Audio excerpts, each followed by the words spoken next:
Estaba organizando el funeral de mi esposo cuando mi hija me acusó de esconder dinero. Semanas después, la encontré durmiendo en el coche, compartiendo comida con los perros. Le tomé la mano. Entonces me susurró algo que lo cambió todo. Me alegra tenerte aquí. Sigue mi historia hasta el final y comenta desde qué ciudad me estás viendo. Así podré ver hasta dónde ha llegado mi historia. Me llamo Sonia, tengo 60 años y nunca pensé que el día antes del funeral de mi esposo tendría que defender mi honor ante mi propia hija. La funeraria olía a lirios blancos y desinfectante, una combinación que ahora asocio para siempre con la traición. Estaba revisando los últimos detalles del servicio de Roberto, cuando Ivette entró como una tormenta, sus tacones resonando contra el mármol pulido del vestíbulo principal. Necesitamos hablar, ahora. Su voz cortó el aire como una navaja, y cuando levanté la vista del catálogo de flores, vi algo en sus ojos que me heló la sangre. No era dolor por la muerte de su padre, era furia pura dirigida hacia mí. El director de la funeraria, el señor Martínez, carraspeó incómodo y murmuró algo sobre darnos privacidad. Lo vi alejarse rápidamente, sus zapatos susurrando contra el suelo como si escapara de una pelea familiar que ya podía sentir en el aire. «¿Qué pasa, Ivette?», pregunté, aunque una parte de mí ya sabía que lo que vendría no sería nada bueno.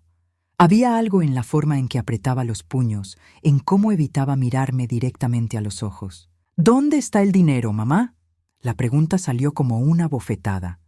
Los $28,000 que desaparecieron de la cuenta conjunta hace 3 semanas. Mi corazón se detuvo. «¿De qué estás hablando? No finjas demencia conmigo». Ivette se acercó y pude oler su perfume mezclado con algo más amargo. Desesperación. Revisé todos los estados de cuenta de papá. Fui al banco. El dinero simplemente se esfumó, y tú eres la única otra persona con acceso a esa cuenta. Las palabras me golpearon como piedras. Roberto había muerto de un infarto fulminante hace apenas 4 días, y aquí estaba mi hija, acusándome de robar dinero de su padre muerto.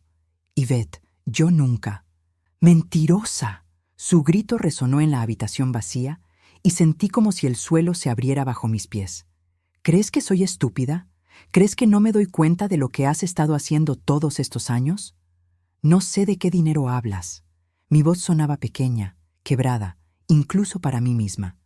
Tu padre manejaba todas las finanzas. Yo apenas sabía lo que teníamos en el banco. Ivette soltó una risa cruel que no reconocí. Esta no era mi hija, la niña que solía acurrucarse conmigo durante las tormentas, que me dibujaba corazones en las tarjetas del Día de las Madres. Esta era una extraña con los mismos ojos verdes de Roberto, pero llenos de un veneno que no sabía de dónde venía. Claro, la esposa inocente que no sabe nada. Se cruzó de brazos. ¿Sabes qué?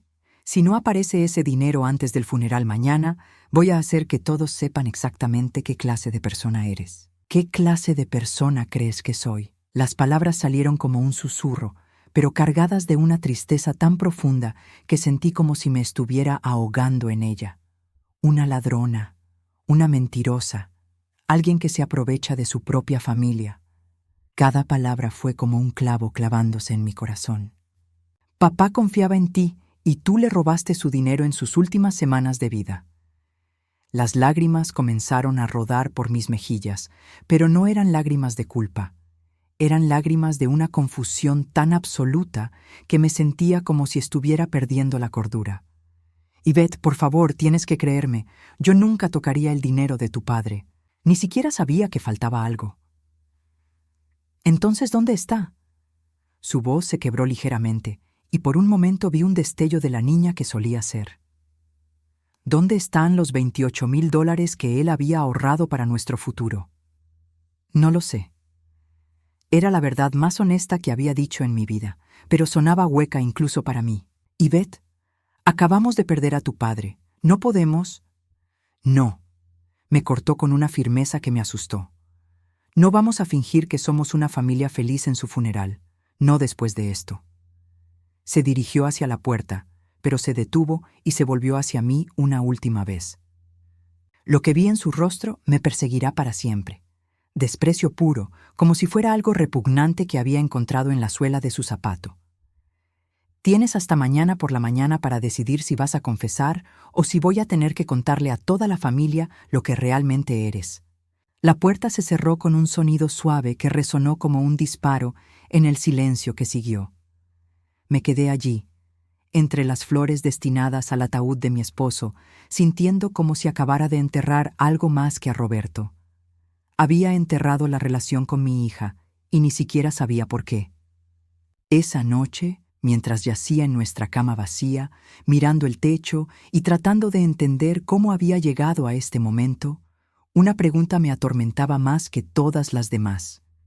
¿Qué había pasado con mi Ivette para que me mirara con tanto odio? No sabía entonces que al día siguiente, mientras bajaban el ataúd de Roberto a la tierra, también estaría enterrando la última ilusión que tenía sobre mi familia. El funeral fue una pesadilla de susurros y miradas de reojo. Ivette cumplió su promesa de manera sutil, pero devastadora. No gritó mi supuesta traición desde el púlpito, pero sus comentarios envenenosos se filtraron entre los familiares como humo tóxico. La escuché murmurar a mi cuñada Elena: «Es increíble cómo algunas personas cambian cuando hay dinero de por medio». Y luego, cuando mi hermana Rosa me abrazó para darme el pésame, Ivette agregó lo suficientemente alto para que otros escucharan: «Papá siempre fue muy generoso. Lástima que no todos en la familia compartían esos valores». Cada palabra era una puñalada envuelta en terciopelo negro. Después del funeral, mientras la gente se dispersaba hacia sus coches, Ivette se acercó a mí una última vez. Esta vez no había furia en sus ojos, solo una frialdad que me resultaba más aterradora que su ira.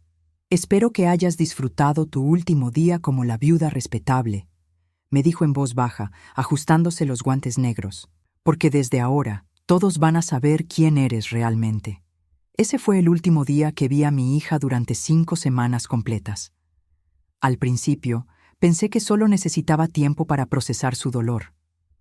Roberto había sido el centro de su mundo de una manera que yo nunca había logrado ser. Traté de llamarla, pero mis llamadas iban directamente al buzón de voz. Envié mensajes de texto que quedaban sin respuesta. Hasta conduje hasta su apartamento 3 veces, pero nunca estaba allí, o simplemente no me abría la puerta. La soledad se volvió mi compañera constante. Los días se arrastraban como melaza espesa, cada uno igual al anterior. Me despertaba en una casa que de repente se sentía demasiado grande, desayunaba sola y pasaba las horas tratando de entender dónde había salido todo mal. ¿Había sido realmente una madre tan terrible? ¿Había hecho algo para merecer este abandono cuando más necesitaba apoyo? Las pocas veces que los familiares me llamaban, sus voces sonaban tensas, cautelosas. Rosa mencionó que Ivette le había contado cosas preocupantes sobre nuestra situación financiera. Elena me preguntó directamente si necesitaba ayuda para poner en orden los asuntos de Roberto. Cada conversación me hacía sentir como si estuviera defendiéndome de crímenes que no había cometido. Fue un martes por la tarde, mientras regresaba del supermercado, que la vi.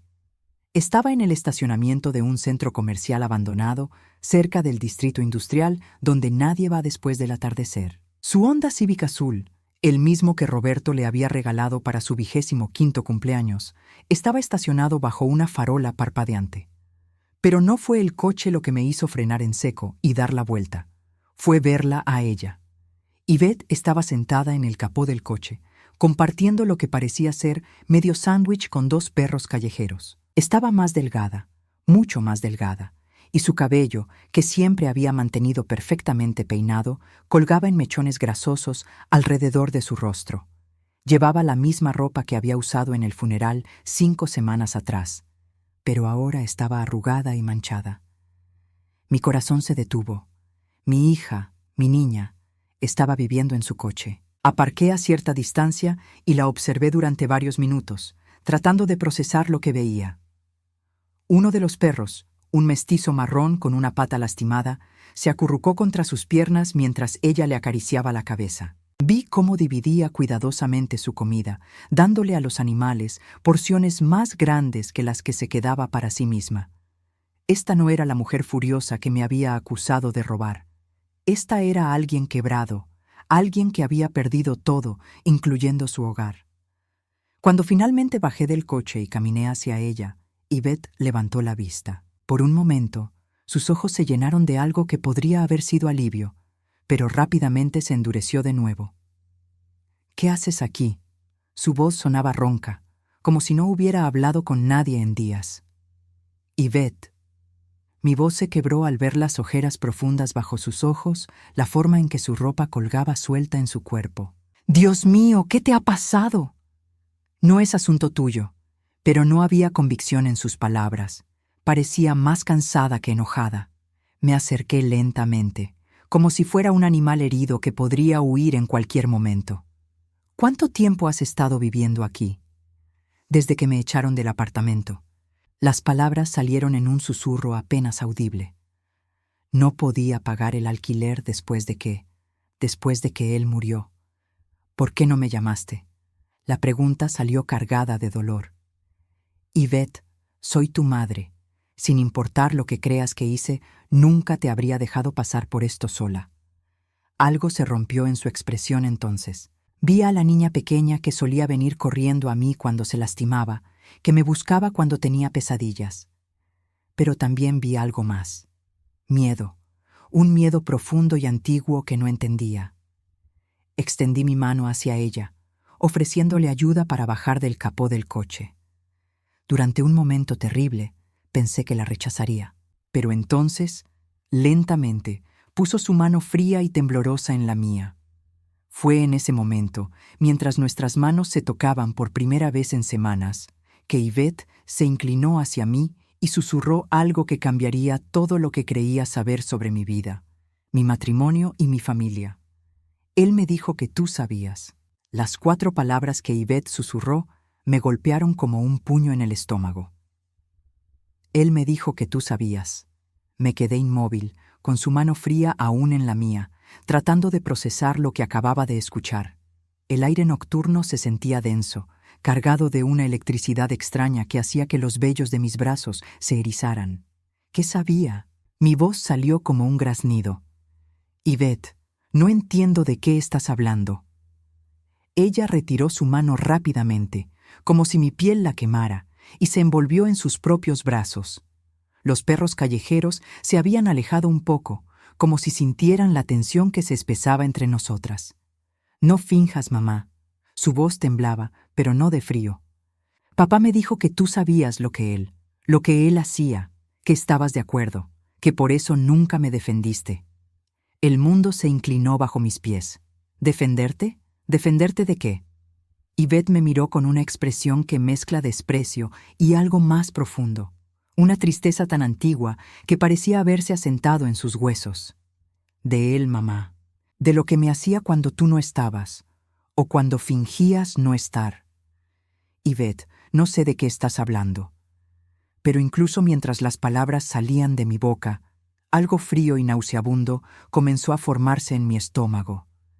Fragmentos de recuerdos, momentos que había descartado, conversaciones a medias que había olvidado. «¿De verdad no sabes?» Yvette se bajó del capó del coche y se acercó a mí, sus ojos escrutando mi rostro en la luz parpadeante de la farola. «¿O simplemente no querías saber? Te juro por la memoria de tu padre que no sé de qué me estás hablando». Las palabras salieron desesperadas, pero Yvette se encogió cuando mencioné a Roberto como si el nombre fuera una bofetada. «No jures por él», susurró. «Por favor, no hagas eso». Algo en su tono, en la forma en que sus hombros se curvaron hacia adentro, me hizo retroceder mentalmente años atrás. Comencé a recordar cosas pequeñas. Cómo Yvette había dejado de sentarse en el regazo de Roberto cuando tenía alrededor de 12 años. Cómo siempre encontraba excusas para no quedarse sola con él. Cómo había insistido en poner un seguro en la puerta de su habitación cuando cumplió 13 años, y yo había pensado que era solo una fase adolescente de privacidad. «Yvette», mi voz se quebró. «¿Tu padre te lastimó?» Ella cerró los ojos con fuerza, como si las palabras fueran físicamente dolorosas. «Él me dijo que habían hablado de eso, que tú sabías que yo era especial para él, que era nuestro secreto familiar y que si yo alguna vez decía algo, tú me odiarías por destruir nuestra familia». Las lágrimas comenzaron a rodar por mis mejillas antes de que pudiera detenerlas. Oh, Dios mío, oh, mi niña, yo nunca, nunca supe nada. ¿De verdad? Sus ojos se abrieron, y por primera vez en semanas vi un destello de esperanza desesperada en ellos. ¿De verdad no sabías? Nunca. Te lo juro por mi vida, por mi alma, nunca supe que él te estaba lastimando. Me acerqué a ella con cuidado, como si fuera una planta frágil que podría romperse con el movimiento equivocado. Yvette, si hubiera sabido, lo habría matado con mis propias manos. Algo se quebró en su expresión entonces, y comenzó a llorar. No era el llanto elegante de las películas, sino algo feo y desesperado que parecía venir desde lo más profundo de su ser. Sus rodillas se doblaron y se dejó caer al asfalto sucio del estacionamiento. Me arrodillé junto a ella, sin tocarla, pero lo suficientemente cerca para que supiera que estaba allí. ¿Por cuánto tiempo?, susurré. Desde que tenía 11 años, salió entre sollozos. Hasta que me fui a la universidad. 8 años, mamá. 8 años esperando que te dieras cuenta, que me preguntaras por qué estaba tan triste todo el tiempo, por qué dejé de comer, por qué mis notas bajaron. Cada palabra era como un clavo siendo martillado en mi corazón. Recordé esos años con una claridad horrible ahora. Había notado que Yvette estaba más callada, más retraída, pero Roberto siempre tenía explicaciones. Es la adolescencia, me decía. Las niñas se vuelven difíciles a esa edad. Necesita disciplina, no mimosas. Él me convenció de que tú lo sabías, pero que elegías ignorarlo, continuó Yvette, su voz ahogada por las lágrimas. Me dijo que las madres siempre saben, pero que a veces tienen que hacer sacrificios para mantener unida a la familia. Que si yo hablaba, tú me culparías por destruir nuestro hogar. Nunca, dije con una fiereza que me sorprendió. Nunca te habría culpado. Eres mi hija, eres mi mundo. Yvette levantó la vista hacia mí, sus ojos rojos e hinchados. Entonces, ¿por qué nunca me protegiste? La pregunta me atravesó como una espada. Porque no sabía que necesitabas protección, porque fui una idiota ciega que confió en el hombre equivocado, porque fallé como madre de la manera más horrible posible. Nos quedamos allí en silencio durante lo que parecieron horas, rodeadas por el zumbido de la farola defectuosa y el ruido distante del tráfico nocturno. Finalmente, Yvette habló de nuevo, su voz pequeña y quebrada. «Los $28,000, dijo. No los robé para hacerte daño». «¿Qué pasó con el dinero, Yvette?» Ella se limpió la nariz con la manga de su suéter sucio. Era para terapia, para un psicólogo especializado en trauma. Había estado ahorrando durante años, pero no era suficiente. Cuando papá murió, pensé que tal vez podría usar parte de sus ahorros para finalmente conseguir la ayuda que necesitaba. Mi corazón se partió completamente. ¿Por eso me acusaste de haberlo robado? Pensé que si admitía que lo había tomado, preguntarías por qué necesitaba tanto dinero para terapia.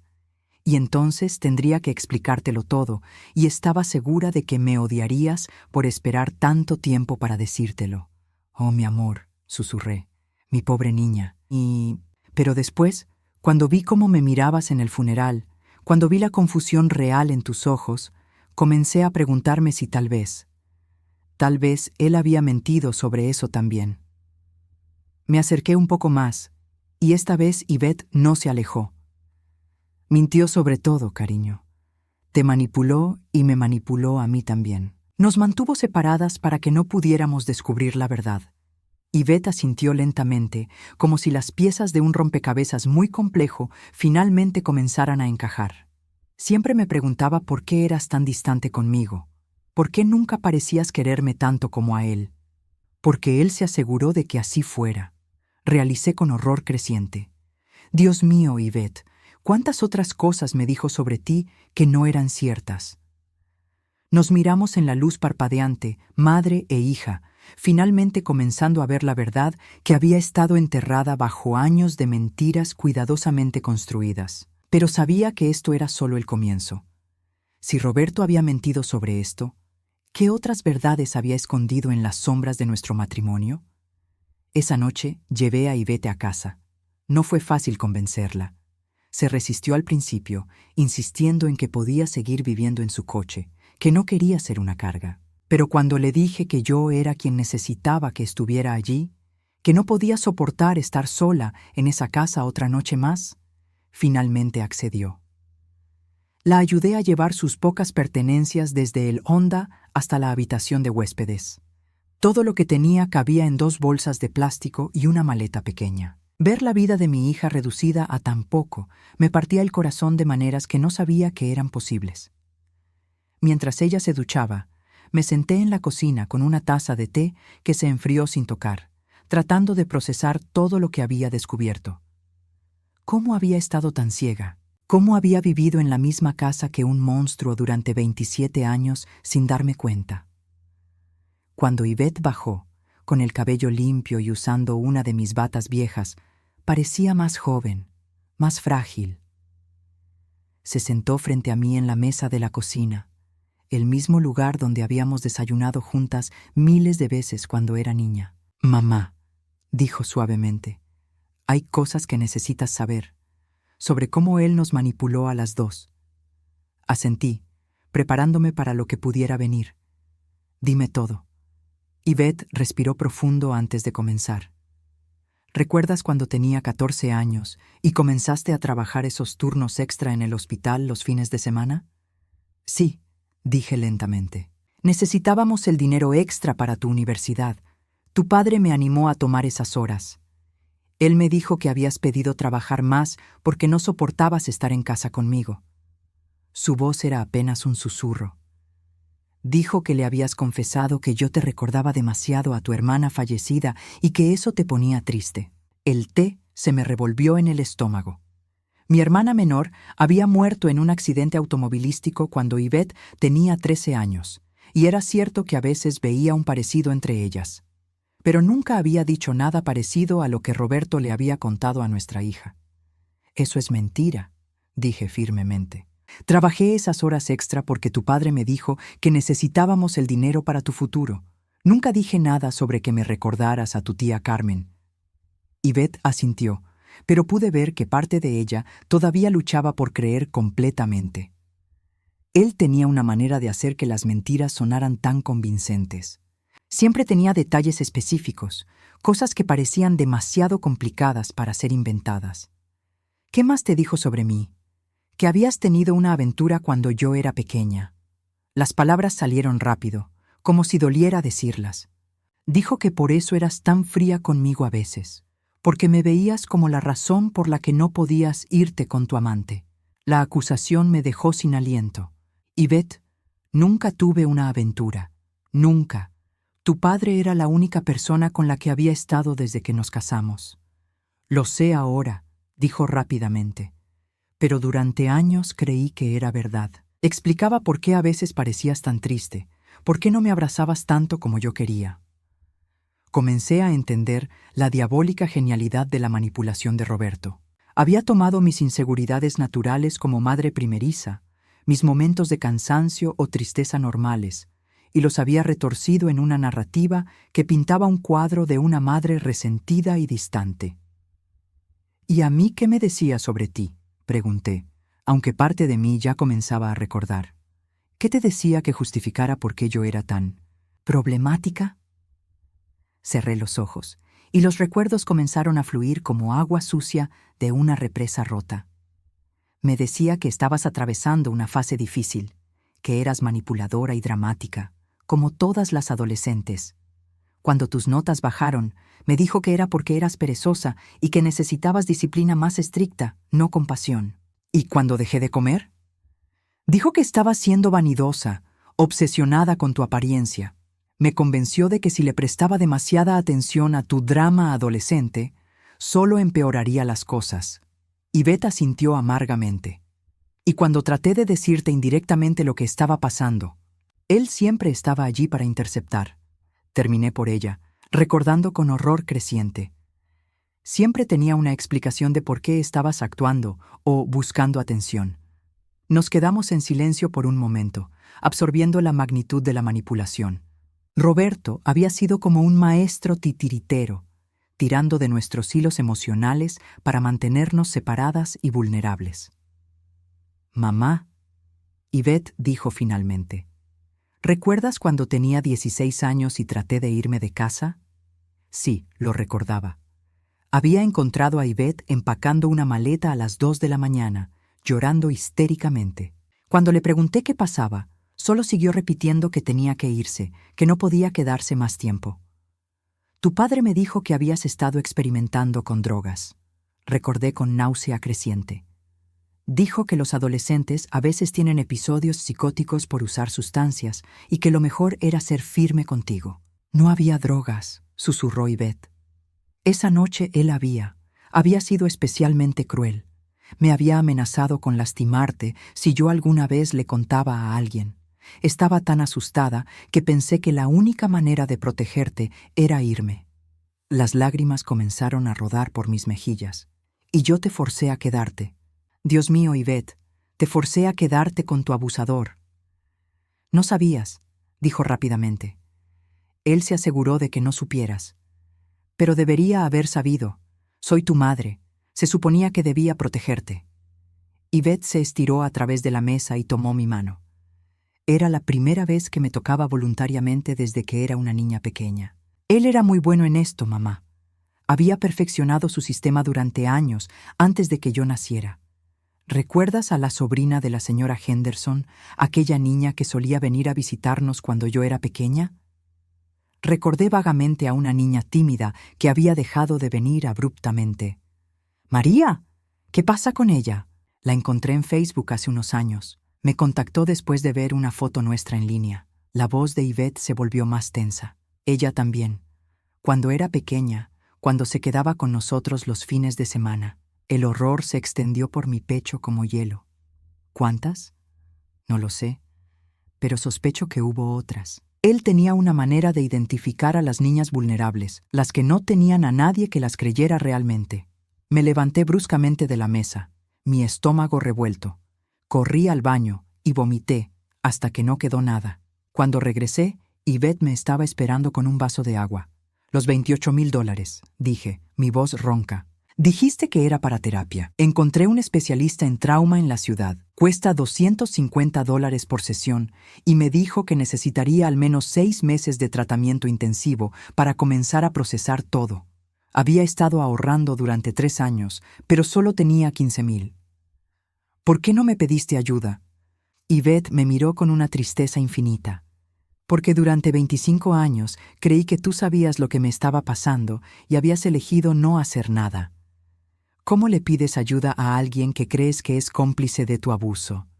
Esa noche, mientras yacía despierta escuchando los suaves sonidos de Yvette moviéndose en la habitación de al lado, supe que mi vida se había dividido permanentemente en 2 partes, antes de saber la verdad y después. Pero también sabía que aunque Roberto había muerto, su legado de mentiras y manipulación seguía vivo entre nosotras. Era hora de enterrar al monstruo de una vez por todas. A la mañana siguiente, Yvette me encontró en el estudio de Roberto. Había estado allí desde las 5 de la madrugada, cuando el insomnio finalmente me venció. Si iba a entender completamente cómo había sido tan ciega durante tanto tiempo, necesitaba buscar en el lugar donde Roberto guardaba sus secretos más íntimos. «¿Qué estás haciendo?» Yvette se quedó parada en el umbral, observando los cajones abiertos y los papeles esparcidos por toda la superficie del escritorio. «Buscando respuestas», dije sin levantar la vista del archivo que tenía en las manos. «Si tu padre nos mintió sobre algo tan fundamental, necesito saber qué más escondía». Yvette se acercó lentamente y se sentó en la silla frente al escritorio. «¿Has encontrado algo?» «Demasiado». Levanté una pila de documentos bancarios. Tu padre tenía 3 cuentas diferentes que yo desconocía. Una en el Banco del Centro, otra en una institución de crédito en el lado este de la ciudad y una tercera que aparentemente cerró hace 6 meses. Los ojos de Yvette se ensancharon. ¿Cuánto dinero había en esas cuentas? En total, alrededor de $160,000. La cifra me había dejado sin aliento cuando la calculé por primera vez. Todo este tiempo me hizo creer que estábamos viviendo mes a mes, que cada gasto extra era un sacrificio. ¿Para qué usaba todo ese dinero? Coloqué otro conjunto de papeles frente a ella. Viajes que nunca mencionó. Hoteles en ciudades, donde supuestamente tenía conferencias de trabajo, pero que duraban mucho más tiempo del que me decía. Yvette estudió los recibos con el ceño fruncido. Este dice 5 noches en Atlanta, pero a mí me dijo que solo estaría fuera por 2 días. Y este es de un fin de semana en New Orleans, cuando se suponía que estaba visitando a su hermano en Texas. Sentí una náusea familiar subiendo por mi garganta. Yvette, creo que había otras mujeres también. No era solo el dinero secreto o los viajes misteriosos. Encontré recibos de restaurantes caros para 2 personas, cargos de florerías con direcciones que no reconocía, y lo más inquietante de todo, una serie de pagos mensuales a una empresa llamada Servicios de Consultoría Privada, que, después de una búsqueda rápida en Internet, resultó ser un bufete de abogados especializado en casos de acoso sexual. «¿Mamá?», Yvette dijo en voz baja, sosteniendo una carpeta que había encontrado en el cajón inferior. «Necesitas ver esto». La carpeta contenía copias de cartas que Roberto nunca había enviado, o al menos que yo nunca había visto. Estaban fechadas a lo largo de varios años y dirigidas a diferentes personas. Mientras las leía, sentí como si estuviera descubriendo a un extraño completo. Una carta dirigida a mi hermana Rosa describía preocupaciones fabricadas sobre mi salud mental. «Estoy muy preocupado por Sonia. Ha estado actuando de manera errática últimamente, olvidando conversaciones que hemos tenido, inventando cosas que nunca pasaron. Me pregunto si debería buscar ayuda profesional para ella». Otra, dirigida al director de la escuela de Yvette cuando ella tenía 14 años, pintaba un cuadro de una madre negligente. «Mi esposa ha estado trabajando turnos muy largos últimamente y me temo que Yvette no está recibiendo la atención que necesita en casa. Si nota algún cambio en su comportamiento o rendimiento académico, por favor no dude en contactarme directamente». «Estaba construyendo un caso contra ti», Yvette murmuró, leyendo por encima de mi hombro, «creando una narrativa donde tú eras una madre inestable y negligente». «¿Pero por qué?». Mi voz sonaba hueca incluso para mí misma. ¿Qué ganaba con eso? «Control», dijo Yvette simplemente. «Si todos creían que tú no eras confiable, que tenías problemas mentales, entonces él se convertía en la única fuente de verdad sobre nuestra familia». Continué leyendo y encontré algo aún más perturbador. Una carta dirigida a un psicólogo infantil, fechada cuando Yvette tenía 15 años. «Dr. Matthews, como discutimos en nuestra consulta telefónica, estoy muy preocupado por el comportamiento de mi hija. Ha comenzado a inventar historias fantásticas sobre situaciones inapropiadas en casa. Mi esposa y yo creemos que esto podría ser una respuesta a algunos cambios recientes en nuestro hogar, y me preguntaba si usted podría recomendarnos estrategias para manejar estas fantasías sin validar comportamientos de búsqueda de atención». «Dios mío», susurré. «Yvette, ¿alguna vez trataste de decirle a alguien más lo que estaba pasando?» «Una vez», dijo, su voz apenas audible. «Cuando tenía 15 años, le dije a la consejera escolar, la señora Davidson. Ella me escuchó y dijo que hablaría con mis padres. ¿Y qué pasó? Nunca más tocó el tema conmigo. Cuando la busqué unas semanas después, me dijo que había hablado contigo y con papá, y que habían acordado que yo necesitaba apoyo especializado para mis problemas de conducta». Yvette se limpió una lágrima que había comenzado a rodar por su mejilla. Aparentemente, papá ya había preparado el terreno, describiendo a una niña problemática que inventaba historias para llamar la atención. La enormidad de la manipulación de Roberto me golpeó como una avalancha.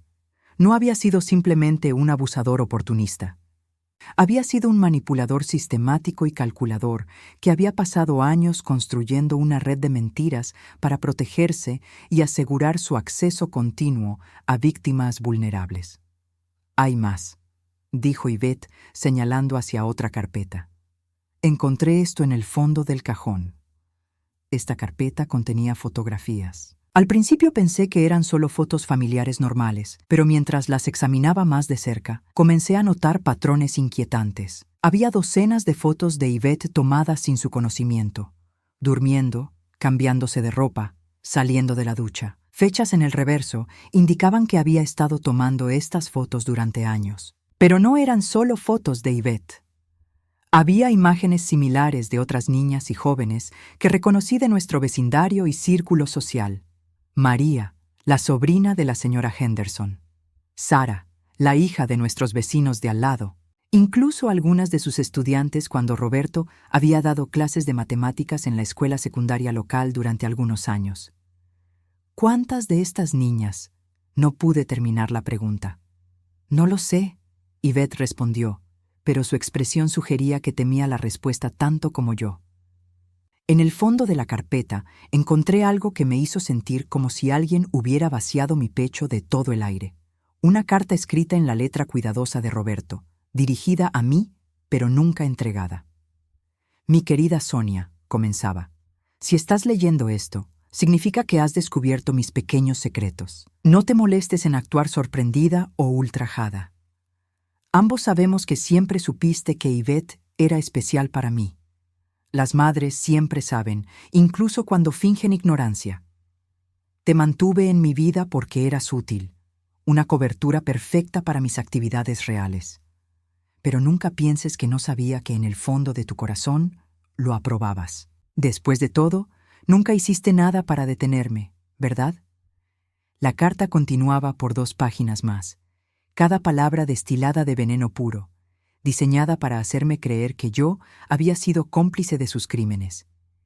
Incluso desde la tumba, Roberto estaba tratando de manipularme, de hacerme sentir culpable por su propia maldad. No es verdad, dije en voz alta, tanto para Yvette como para mí misma. Nada de lo que dice en esta carta es verdad. Lo sé, mamá. Yvette se acercó y tomó mi mano. Ahora sé que él era capaz de mentir sobre cualquier cosa. Pero mientras miraba toda la evidencia esparcida frente a nosotras, los documentos bancarios secretos, las cartas manipuladoras, las fotografías perturbadoras, me di cuenta de que Roberto había sido mucho más que un abusador. Había sido un depredador sistemático que había construido una vida entera alrededor de su capacidad para controlar y dañar a otros.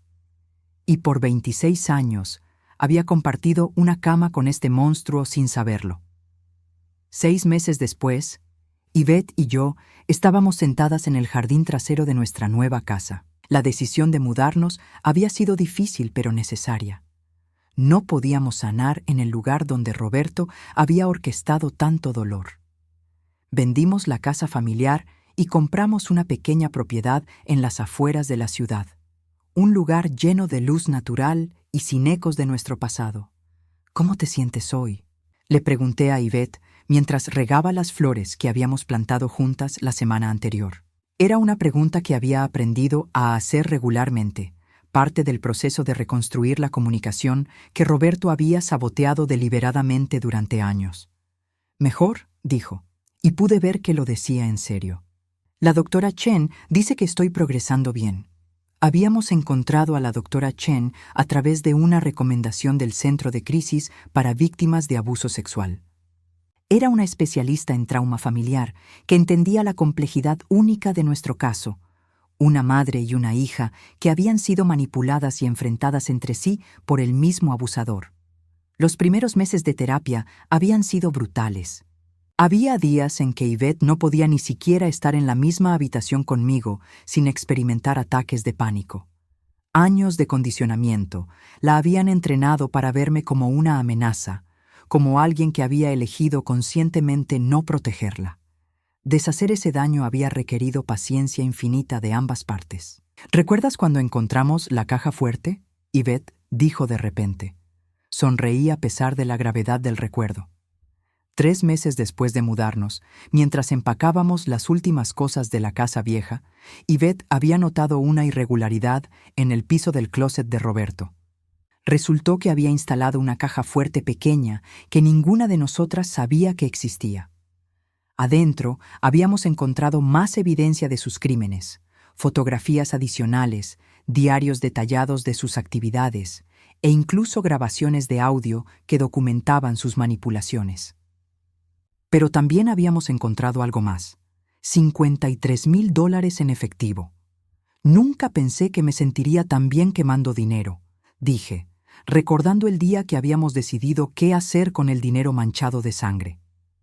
No lo habíamos quemado literalmente, por supuesto.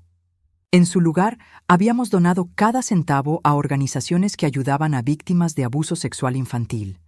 Yvette había insistido en que no quería ni un dólar que hubiera venido de las actividades de Roberto. Y yo había estado completamente de acuerdo. ¿Has pensado más en lo que hablamos ayer? Yvette me preguntó, refiriéndose a una conversación que habíamos tenido sobre contactar a las otras víctimas potenciales de Roberto. Habíamos identificado a varias mujeres jóvenes de las fotografías encontradas en su estudio. Con la ayuda de la doctora Chen y un trabajador social especializado, habíamos comenzado el delicado proceso de determinar si otras familias habían sido afectadas por Roberto. He estado pensando mucho en eso, dije honestamente. Es aterrador pensar en abrir esas heridas para otras personas, pero también siento que tenemos la responsabilidad de al menos darles la opción de saber la verdad. Hasta ahora habíamos contactado a 3 familias. 2 nos habían agradecido por darles respuestas a preguntas que habían tenido durante años sobre cambios inexplicables en el comportamiento de sus hijas. La tercera nos había colgado el teléfono y no había querido saber nada más. La doctora Chen dice que no podemos salvar a todos, Yvette me recordó. Que algunas personas no están listas para enfrentar la verdad y eso no es culpa nuestra.